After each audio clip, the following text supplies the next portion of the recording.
You remember in the last talk, we were facing the reality, the bitter reality, that when we are facing adversity, trouble, contradiction, what the desert realizes or what the desert signifies, then we complain. Let me continue reading the book of Exodus. I will start reading since the last verse, the verse we also read last time. When they reached Marah, they could not drink the Marah water because it was bitter. This is why the place was named Marah. The people complained to Moses, saying, "What are we going to drink?" Moses appealed to Yahweh for help, and Yahweh showed him a piece of wood. When Moses threw it into the water became sweet. The bitter waters, unable to be drunk. And then how Moses, threw a piece of wood, a log, into the water, and then the water suddenly became sweet. How this log actually signifies another wood, another piece of wood, the tree of the cross. So this tree that Moses threw into the water foreshadows the tree of the cross. And also here the water has plenty of meaning, because actually when Jesus was on the cross, from his side, also flew water. John chapter 19 verse 34. And the water also signifies the grace of eternal life, as Jesus told to the Samaritan woman, "Whoever drinks of the water, I shall give him a spring of water welling up to eternal life." These waters, they have the power to refresh the soul and remove all roots of bitterness and contention with God. Today I'm going to talk about the cross. The cross that is shocking, unpleasant, ugly, an instrument of destruction. Actually, a friend of mine, who is a Catholic, and also his sons are a Catholic, he told me that actually one of his sons was not happy that a cross should be displayed, in the house. He said, "That is ugly. What is the point, of hanging a cross? Something really ugly. What is the purpose?" It is shocking, because actually this is the first time I have heard such a comment, but maybe from now on we may be used to hear it more often. People don't like crosses. It is not beautiful. It is not, an instrument, or I would say an object of decoration. So the message of the cross is foolishness, stumbling block. But Paul said, "But to those who are saved, it is the power of God." So there is power. There is power in the cross. This is something that we keep on saying and saying. There is power in the cross. I would like to tell you today something very concrete, not just ideas, very real, very down to earth. Every morning I get up very early, and then we have the mass, the morning mass, at 6:30. So before that I go to our terrace that is actually very close to this room, and then I practice Tai Chi. And then I realized many years ago already that there is a picture of the cross I have it here with me. Those of you who are familiar with Spanish art may recognize that this is the cross of Velázquez, the most famous picture of Velázquez. And then, since the very beginning, the very first day, I felt the need, to kiss the cross. So I kiss, starting from the feet, his hands, the side, and also the head. I do it every day. And after that, I bow to the cross. It has become a ritual, something that I do on absolute regularity. After I finish the practice, I come back, so I pass by the place where this picture is standing, and then I kiss the cross, But then, of course, eventually, the practice of kissing the cross led me to ask myself, what are you really kissing? What is the purpose? What is the meaning? When you kiss Jesus' wounds, his hands, his feet, his side, his head, what actually are you kissing? Because that is the difference I would like to tell you, between a devotion or a ritual devotion and spiritual practice. A spiritual devotion is to perform a kind of action, a ritual, but totally, absolutely unrelated to your life. As I have told you, I think before, sometimes I also see, when I go running in Babon Road, I see people, and then there is a garden, and there is a kind of religious idea. So people, when they pass by, they just nod their heads, and they make this ritual, very, very, very serious. They are not playing, they do it very seriously. But as far as I have been explained, and as far as I understand, this kind of ritual doesn't involve the whole person in terms of love, faith, spiritual communion. It seems that it doesn't. It is just, a kind of action in order maybe to make a wish, or to please that God, so that God will not be upset, will not be pissed off. But when we perform rituals or actions that are really connected to our life, then we can say that these are not just rituals, but it is actually practice, spiritual practice, because it has the goal, is to transform our lives. So as I'm saying, every time I kiss, then I ask myself, what actually are you kissing? What wounds are you kissing? And then the answer is clear. I must also kiss those realities, big or small, that are painful to me. And then when I kiss the hands, I also think of the meetings of the school that I don't like. Meetings, gatherings, reunions. I don't feel comfortable. I kiss it. I may also think of people that are different from me. I kiss them. I kiss the wounds thinking of them. I kiss of the realities in my life that are painful.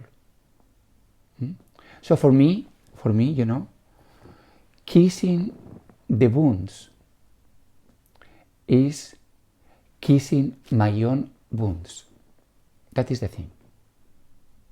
So at the end of the day, my wounds and his wounds are merged together, are one. And you know, there is something here that is amazing, you know, is absolutely amazing.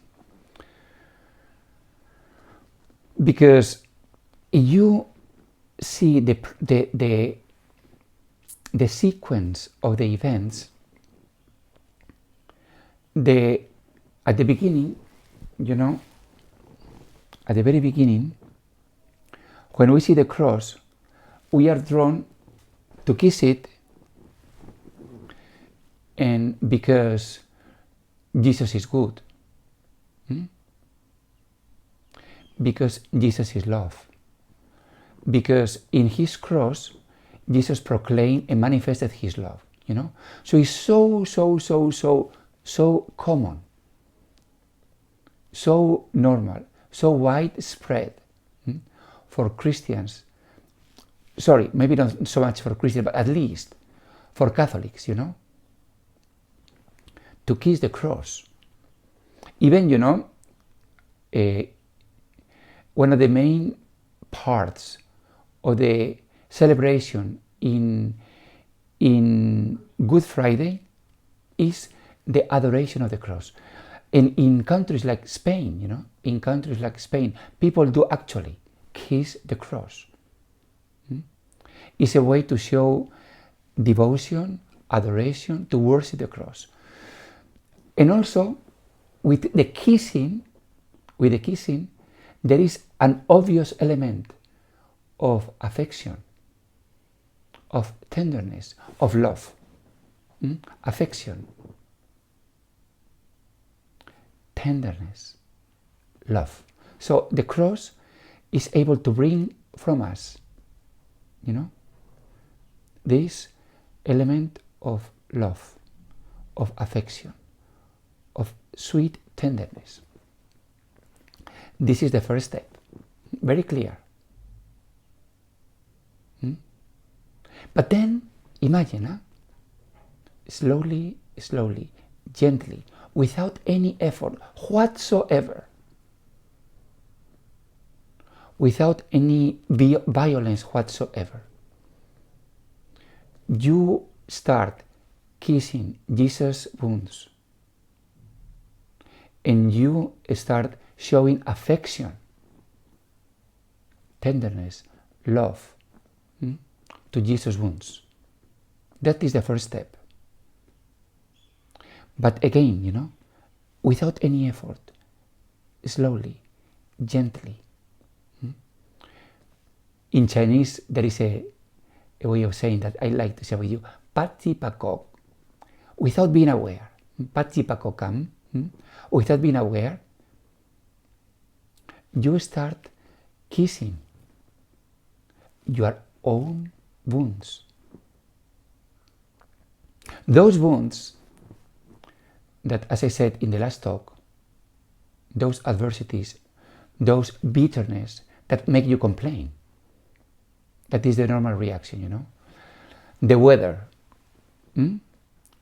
health, a cold, a flu, whatever it is, people, circumstances, you know, these situations that your middle brain, your emotional brain, instantly will be triggered by a response of disgust, anger, contempt, at the most extreme, hatred, anger, rage. That is the normal reaction, the primitive reaction, the animal reaction. As the Israelites, you know, when they are and they taste, it is bitter, and they complain. So the animal in them, without thinking, immediately, you know, prompted them to complain, to protest, to rage. But imagine, in this practice that I am telling you, you start kissing Jesus because it is normal for many of us, you know, to feel love for him, love, gratitude, tenderness. And then but deeper come unconsciously. You realize that actually you just not can stop at just kissing his wounds. It will be hypocrisy. You need to also kiss your own wounds. And kissing your own wounds, it is not easy to do it with disgust. It is not natural to kiss your own wounds with contempt, with rage, with anger, with bitterness. If you kiss Jesus' wounds because you worship his death, and he invites you, to also accept your own death, and then you kiss your wounds, there is a transformation there, amazing, and most beautiful. And then it's true, meetings are not so horrible, and people are not so disgusting, and then a cold or a flu is not so unbearable, and then the miracle happens, as Jesus said, my yoke is easy and my burden light. Exactly. And somehow, in this practice, in this spiritual practice, the bitterness of life has been, made sweet. That is the miracle of the cross. As you see, it's simple, but no less real. I would like to finish today's talk mentioning one of our greatest spiritual treasures, our dearest, St. John of the Cross. The first thing I would like to say is that for many years I just couldn't approach him. St. John of the Cross and all these saints, in my generation, as I explained before, they belong to the old era, to the pre-Vatican era, to the old spirituality. For me, everything was related to it was murky, ugly, cloudy, unpleasant. I never dared to touch them. For me, they were scary because of when they talk about mortification, self-denial, etc. I wouldn't like to do anything to do with them. And not only myself, but also my environment. I don't remember that either my classmates or in the time of formation, actually we were very much attached to St. John of the Cross. That is the reality. And then again, my surprise was that when I started, after studying psychology, and then after realizing that actually some psychologists were also writing on spirituality, then I read their books, and some of these psychologists, they also mention St. John of the Cross. So I was really surprised and touched. So there is a text that I would like to bring today, coming from his book, Ascent to Mount Carmel, Book 2, Chapter 7. Paragraphs 3, 7, and 11. Here, St. John of the Cross, I wouldn't like to read all of them because it could be too tedious, and I would like to get the main idea. The main idea. Here, St. John of the Cross says or emphasizes the fact, that Jesus had to surrender or had to suffer at two levels. At two levels. One is the outer level, the sensitive part, how Jesus had to surrender and had to go through all the pain, all the suffering of his execution, the physical pain of being flogged, the pain of the cross. On the other hand, Jesus had to undergo the pain of the defeat of his mission, being mocked, being a laughing stock, had to surrender of his dignity, being naked, being ashamed, a terrible shame. But St. John said this was not enough. This was not enough. If Jesus had had in his heart, the total assurance that God was with him, actually he will be confident, to go through death. But what St. John said is that even Jesus had to surrender not only the physical and the external pain, the sensitive pain, the emotional pain, but also the most horrible and terrible spiritual pain, being or feeling abandoned by God. Because John is talking about, the dark night of the soul. And the way he understands that, and the way he had not only understand, experience that, is not just suffering, at the level of the body or at the level of the emotions, the sensitive suffering.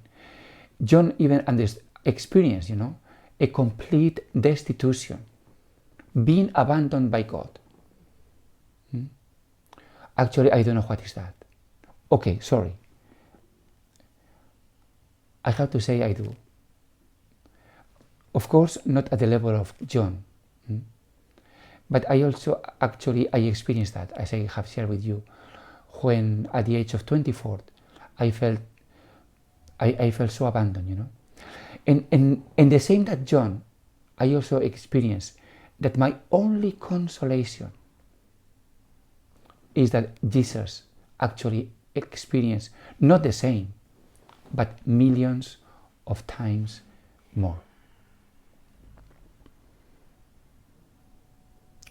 The suffering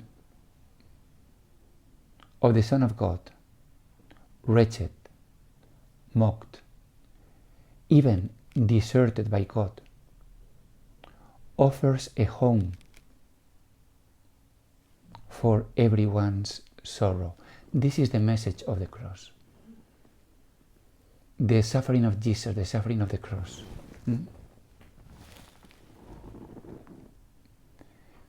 Makes possible that we wouldn't feel alone. Jesus was there. So, although he didn't experience, let us say, the pain of giving birth, of losing a son, he didn't experience any or every kind of pain, but yes, he suffered the intensity of the worst of all, even to the point of being abandoned by God. My God, why have you forsaken me? This is the ultimate source of healing. Jesus is not giving explanations. He is not writing a treatise or an essay about suffering. He is not trying to give consolation words. If you are suffering, or if you are in pain, whatever it is, pain in the body, pain in the soul, health, disease, breakdown in relationships, trouble at work, whatever it is, the Son of God is telling you, I am here with you. I also touch that pain. Kiss my wounds, and through kissing my wounds, you will achieve sweetness, and these wounds will give your wounds a purpose.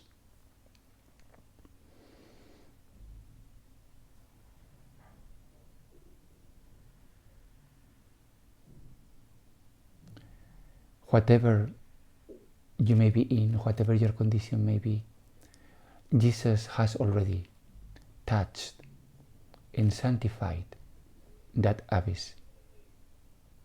Nothing is strange, nothing is alien, nothing is too far. He is there. So it is possible, my dear friend, not to complain. It is possible to embrace. It is possible to kiss his wounds and at the same time to kiss yours. God bless you.